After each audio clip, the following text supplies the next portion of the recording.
Push that rock here with Simpson Math. Let's talk about determinants. Determinants are mappings from square matrices to real numbers. That means they're functions that transform. You put in an n by n matrix, a square matrix, and the determinant function transforms it into a real number. The 2 by 2 rule is very simple.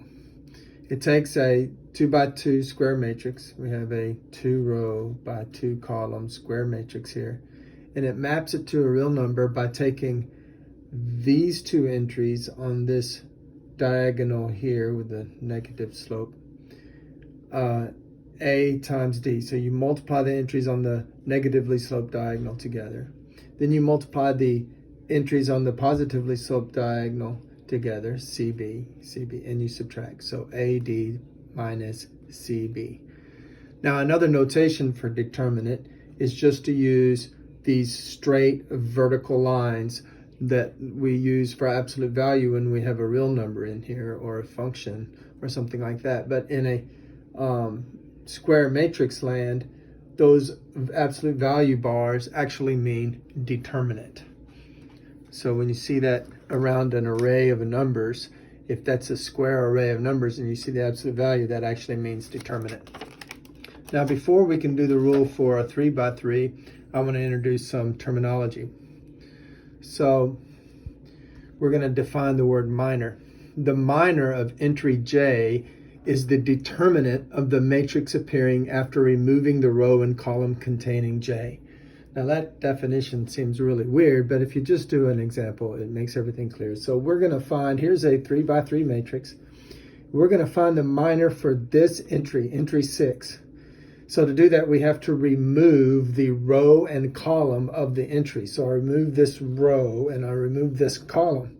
Well, that leaves me 2, 3, 9, 0.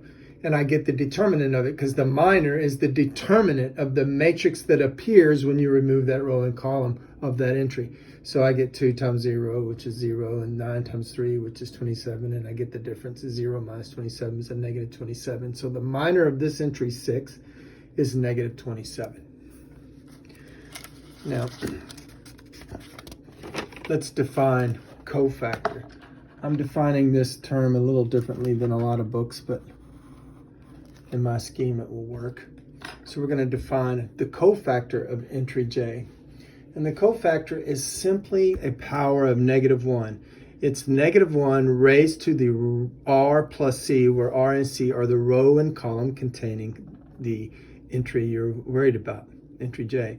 So the cofactor for this entry 6 would be -1 raised to the 2 plus 3, because 6 is in the second row but the third column. So 2 for the row, 3 for the column. 2 plus 3 is 5. -1 to the 5th power is -1. So the cofactor of 6 is -1. Now you'll notice that it didn't matter about 6 at all, because, or any of the entries, because it was only the row and column. That means anytime you have a 3 by 3, all of the entries have the same cofactors. The cofactors for a 3 by 3 are always 1, -1, 1, -1, 1, -1, 1, -1, 1. Those are the cofactors always for a 3 by 3. For a 4 by 4, you get a similar alternating pattern. And for a 5 by 5, you'd get a similar alternating pattern. Now, we're ready to get the determinant of any square matrix. So to do that, we're going to take the entries. So I'd said 1, 2, 3. So if we were going to 3 by 3, there would only be 3 entries in a row or column. But I went all the way out to n. So this could be an n by n square matrix. So you take the entries of any row or any column.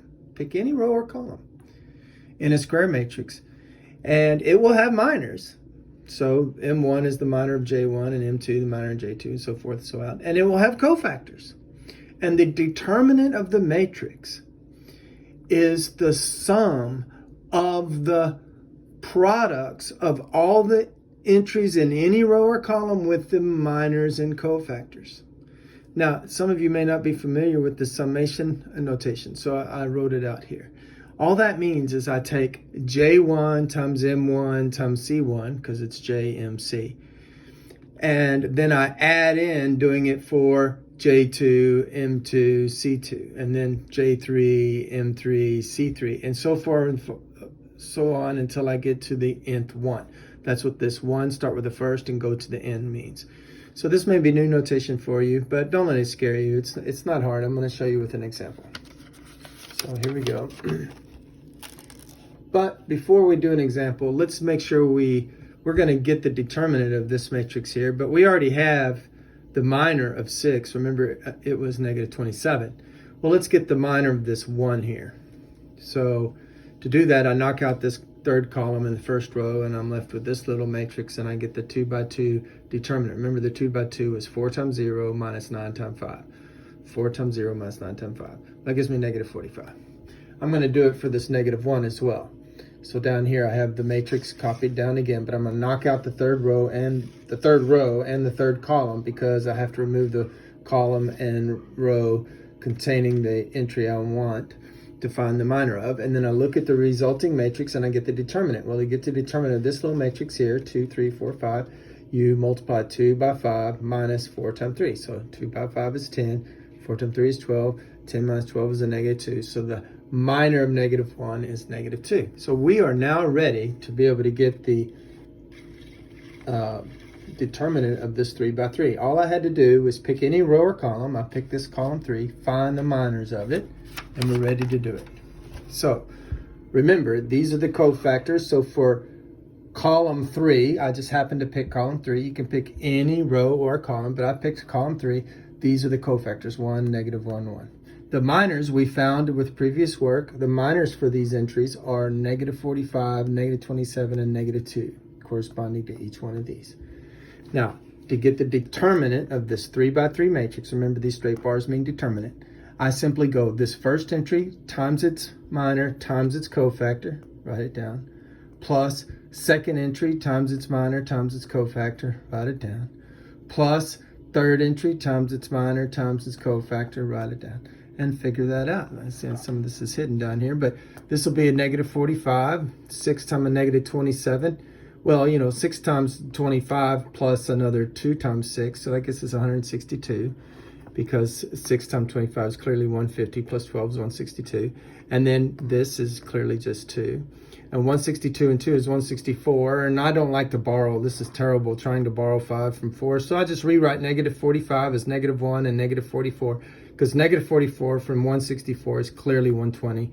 And then you add in the negative 1 and you have 119. The cool thing is that if I would have chose row 3 instead of column 3, I would have got 119. If I would have chose row 1 or column 1, I would have gotten 119. I will always get the same determinant regardless of which row or column that I choose. That's pretty cool. So math made simple. It's Simpson math.